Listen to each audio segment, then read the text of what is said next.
Thanks for joining us today, talking through our presentation on revolutioning RTO performance, just discussing how making a different structured packing choice can outperform some of the traditional packing solutions used in RTOs today. So just a quick intro. I am based out of our East Canton, Ohio office. That's our headquarters right there. Knight Materials is part of three companies together. Knight Material Technologies encompasses all three. Also, electrochemical, and superior dual laminates are also part of the Knight family. So you may see some branding with those listed as well. And on the right here is a picture of our production line for our structured packing that we manufacture right here in East Canton, the Flex ceramic product. So you see on the top a picture of our kiln for it, and at the bottom a picture of the robotic assembly line for that product, manufactured right here in Ohio. So just a quick table of contents, kind of how we go through this, kind of just starting off with some basics, what the purpose of an RTO is, what it is, what goes inside it, how it works, just kind of high level, and then going through issues that pop up using an RTO, and then going through some real world examples of how we've found that using the Flex ceramic product can help you get the most out of your RTO. And then just kind of a wrap up at the end, and then we'll have time at the very end for a Q&A. So jumping right in, what is an RTO? What's the purpose of it? So primarily, the purpose of an RTO is to destroy emissions, typically either volatile organic compounds that we refer to as VOCs, or hazardous air pollutants that we call, you may see that abbreviation throughout the presentation, typically from industrial processes. That can be just about anything that creates those byproducts, or paint, surface protection, things like that give off VOCs, removing them from the air through a process called oxidation, converting them to carbon dioxide and water as byproducts. So RTOs are used for that. They serve as an abatement method, and the main function is to help everyone stay compliant with the Clean Air Act, with the EPA, regulating the allowable amount of VOCs and HAPs that can be exhausted to the environment after an industrial process. So how does it operate? There's four main steps to the operation of an RTO. Step one, there's exhaust air coming off of the process. It comes into the RTO, pushed by an exhaust fan, and pushed through a media bed of ceramic of some kind that is preheated. So the RTO, the natural gas burner at the top, is operating, and it's heating the ceramic and the airflow moving through. So the idea is to get the airflow, that exhaust gas, up to close to combustion temperature by the time it reaches the burner, so that the least amount of natural gas is needed to oxidize that exhaust. And then after that's broken down into the carbon dioxide and water vapor, it's pushed through the second media bed as a clean emission to recover as much heat from that exhaust as possible. The idea of regenerative thermal being that we trap as much of the heat in the system as possible to utilize the least amount of energy necessary. So there's three main inputs. There's the energy input from the fan pushing the exhaust air in. There's the exhaust air itself, and there's the natural gas. So three inputs going in, and clean, hopefully ambient temperature air being released to the atmosphere. And then periodically, the airflow is reversed. The hot and the cool beds are reversed for that airflow, again, to keep as much of the heat in as possible. So what kind of media is inside there in these ceramic beds? Typically, there's two. We kind of break it down into two different forms of ceramic media that goes inside RTOs. There's random media. Random meaning it's essentially placed in randomly. They fall where they fall. They're stacked how they're stacked as they fall, arranged by gravity.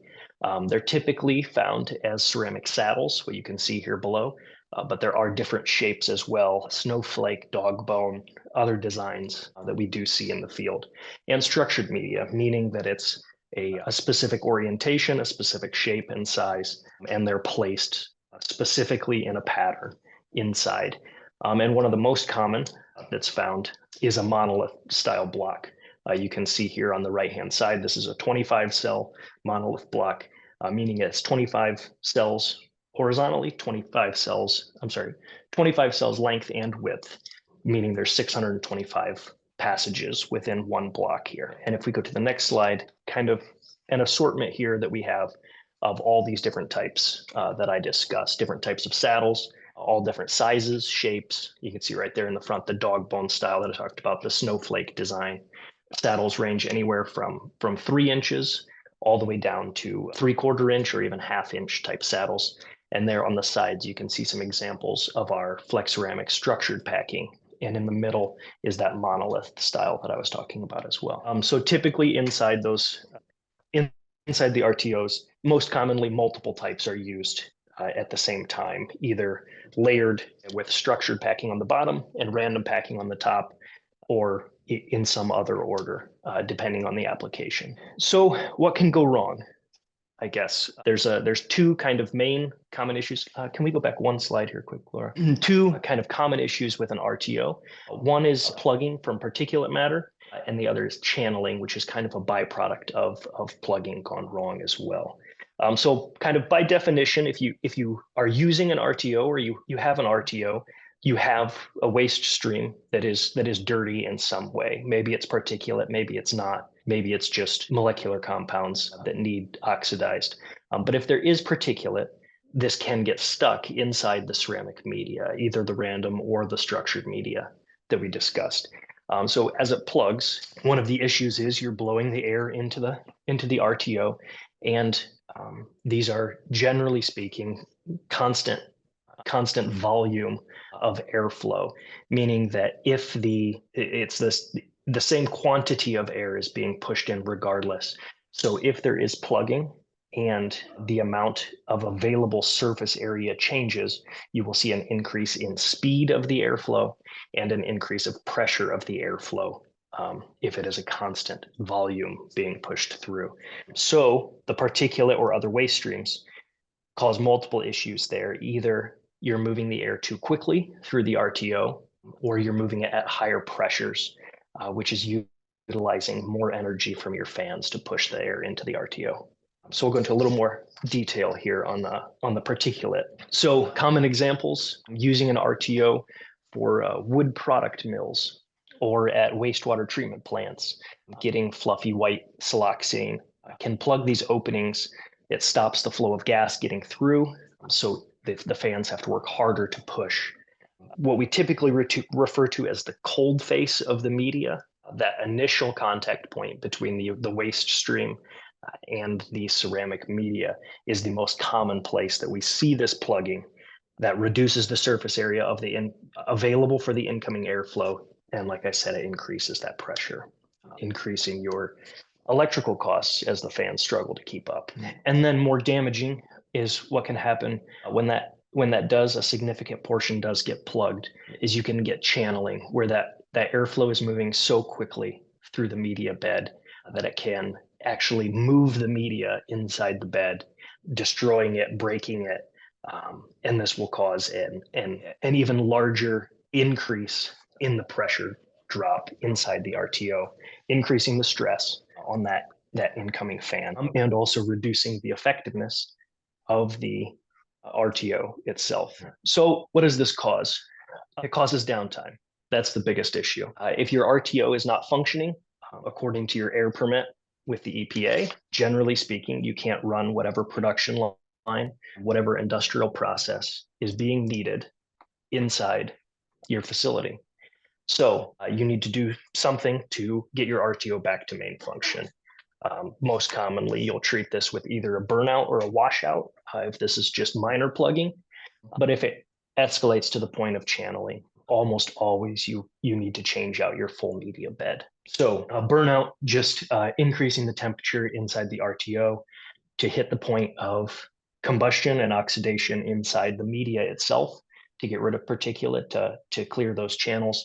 And a washout would be exactly what it sounds like, putting water through the system. But in both cases, this means taking the RTO offline while you can clean your media and get it back to normal functionality. And an additional problem with the washout would be that you need to make sure that the media is completely dry before the RTO can go back online, as you don't want water in your ceramic media when you heat it up. So I apologize, I went through maybe a little quicker than I should have, but seemed like a good stopping place right around there if we had any initial questions that we wanted answered. Chris, did you have anything? We don't have any questions yet. Okay. So real world examples of this. We had I was kind of speaking in the abstract before, but this is a specific use case. So we had a major fiberglass manufacturer in the South. They had an RTO originally installed in 2000. It used traditional monolith block media, and they started having issues. There were some abrasives in their process, small particles of fiberglass coming through all the way to the RTO. And as you can imagine, fiberglass particles are very abrasive. So they were wearing out their monolith block. They were plugging the small holes in the monolith, and they were being forced to replace their media or turn off their production line in order to clean it every 3 to 6 months. As you can imagine, not great for production quotas, not good for uptime on their lines, and large maintenance costs, both from their maintenance team and asking for outside help. Additionally, because of this blockage, the pressure drop inside the system was pushing their fans in their process to the upper limits of their range, driving their electrical bills even higher. And worse than that, they were approaching the upper limits of their emissions permit that's regulated by the EPA, increasing the risk of fines. So they were replacing their media generally every 3 to 6 months, which is not ideal. And each replacement took on average 4 to 5 days to do the replacement. So how did we address this? We replaced their media, their monolith block media, with flex ceramic type 28 that we manufacture here. It has a corrugated design. Designed, each plate inside is at a 45-degree angle to each other, and each block is placed at 90 degrees on top. So this increased the airflow and the mixing across the layers. It enabled handling of the fiberglass dust, moving it further into the RTO media, getting it into the combustion zone and destroyed.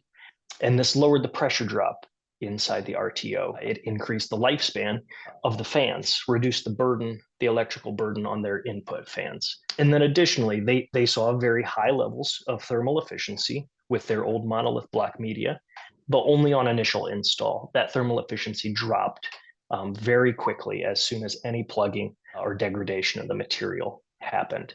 What they experienced with the flex ceramic was that the high levels maintained over time, and it increased their media life expectation 400%.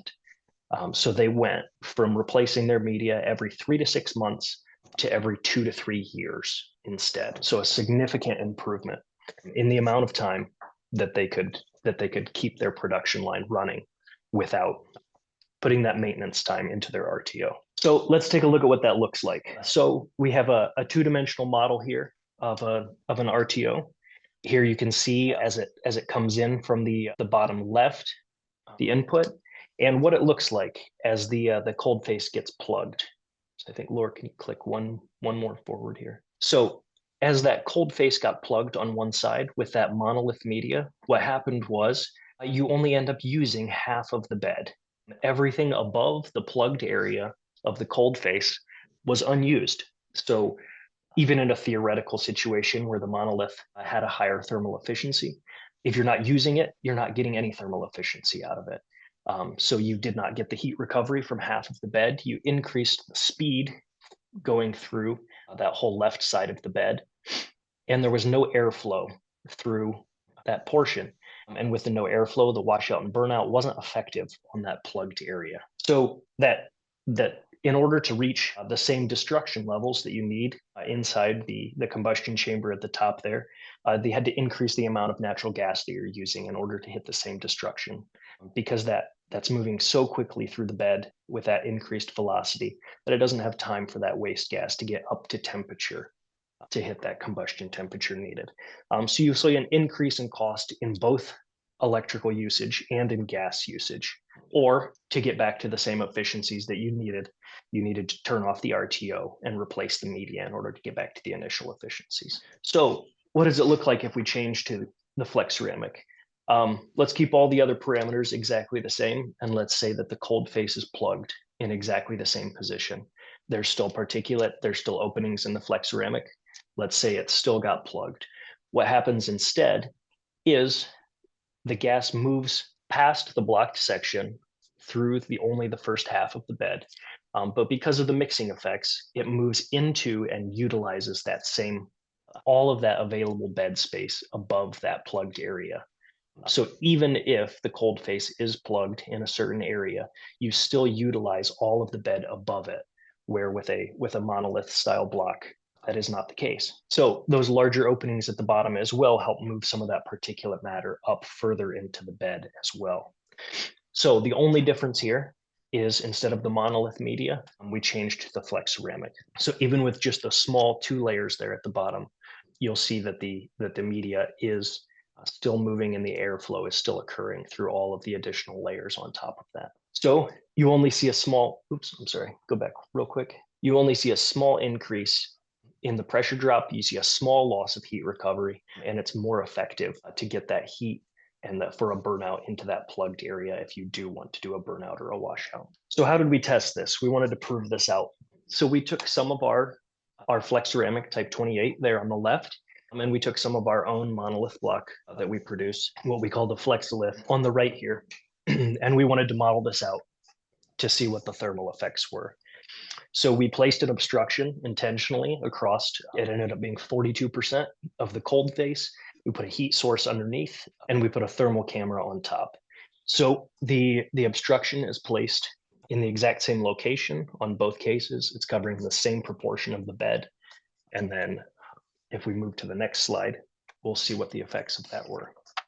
So you can actually see almost instantly here on the left-hand side, the flex ceramic, you can see that mixing effect. So you can see where the heat distribution moves through the entire bed. In both cases, the heat source is located exactly in the center.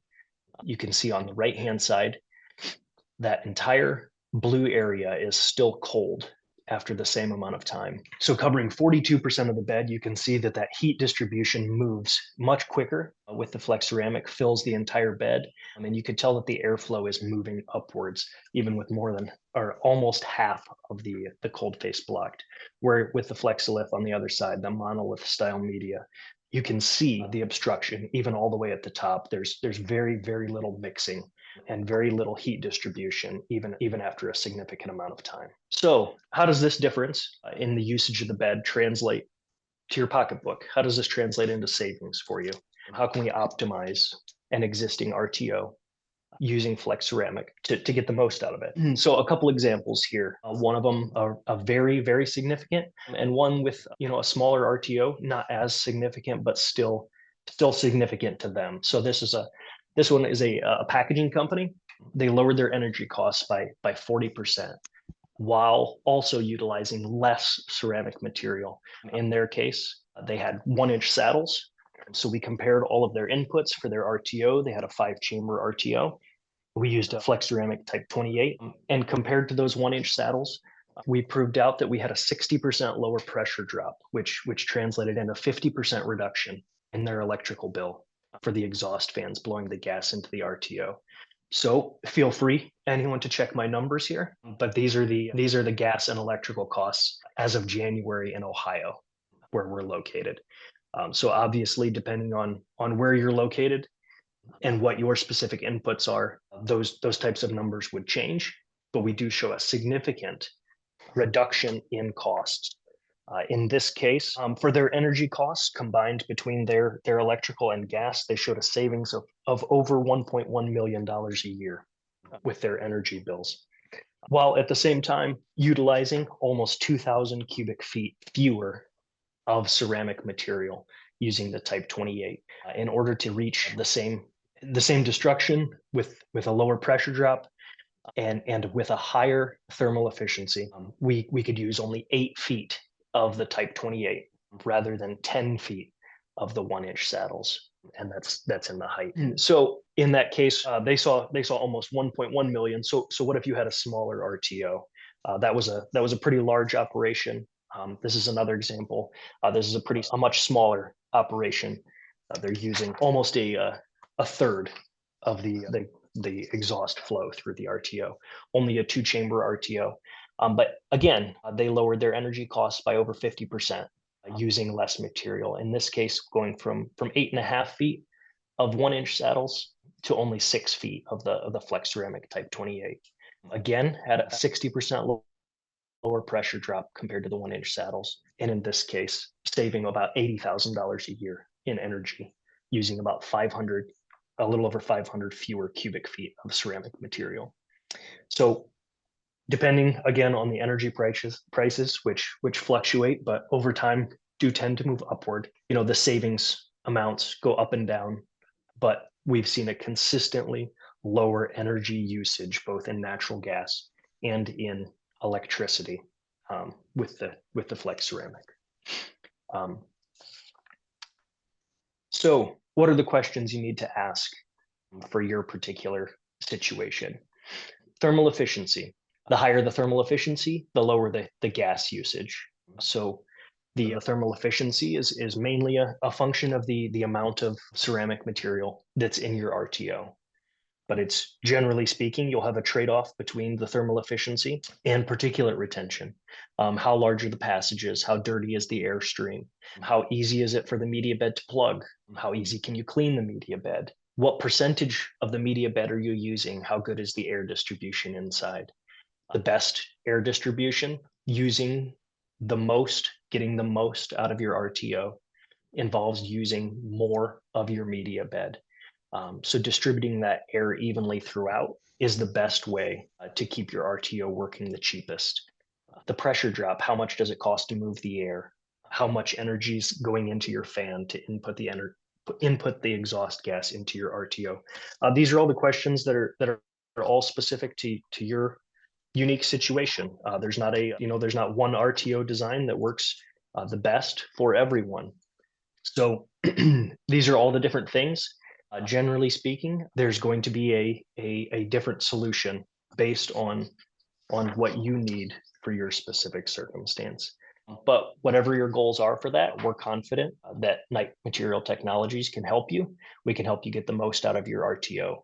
So we do have a few things here that you can play with. We have some white papers. We have some case studies of that nature. And on our website, we have an ROI calculator that you can play around with on your own, kind of a basic savings guide. You can input your own RTO parameters with some limitations on the online one, or you can contact us directly and we can run a full RTO rating sheet to model your RTO design and optimize your situation. So I apologize, I talked pretty quick. I probably should have slowed that down a little bit, but our contact information is found in this deck. And I believe Laura will be sending it out to all the attendees, but you can see my picture there, name, number, and email. Feel free to contact me with any questions you might have. And also Dave Blischek, our principal engineer for this product type as well. And with that, I will open it up for any questions. And we do have some questions now for you, Michael. Okay. The first, and I also just want to give everyone the opportunity, if you do have a question, please put it in the Q&A section and the button in the middle of the bottom of the screen, or raise your hand and we'll give you the opportunity to ask your question directly. So you can do that now. And then I have a few questions here I've collected. The first one is, how do I determine if my current RTO is underperforming? Yeah, that's a good question. So typically with your RTO, you should have some startup, some initial information. You know how your RTO was functioning when it was first started running. Air pressures going in, probably a meter on your gas line to your burner, knowing how much gas you're using. If you have a meter specific for your fans for the electric, you could tell what your inputs are for those. You will see your natural gas usage go up. You will see your electrical usage for your fans go up as the RTO the media starts to degrade, or you'd start to see plugging, anything like that. And any air quality measurements that you're taking at the end of the process, you would see if the level of VOCs, the destruction efficiency is dropping. Are all measurements that you could use to see if your RTO is not performing the way it probably was initially designed to. Awesome. I have a second question. Is there a different layering for specific industries, such as wastewater treatment or wood product manufacturing? It would probably, yes, is the short answer. There are typically different media setups depending on the situation involved. If you have a If you have an airstream that does not have very much particulate matter at all coming through it, you can utilize different media inside your RTO in different layers.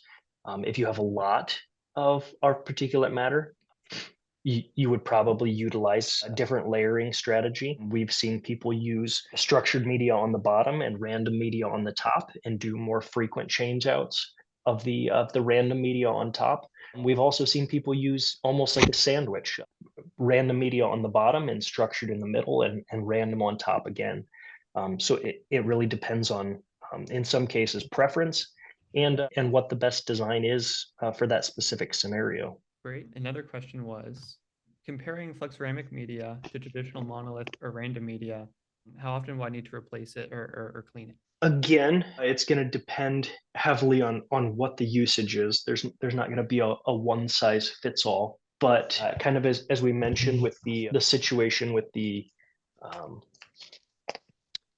um, with the fiberglass producer, we saw almost 4 times longer lifespan using the flex ceramic as compared to the monolith. Now, I'm not going to state that as everyone will get 4 times longer lifespan. In this case, it was a particularly abrasive application that the flex ceramic held up better in. That wouldn't always be the case, but typically speaking, you will see longer lifespan out of the flex ceramic because of the mixing effect to utilize that entire bed.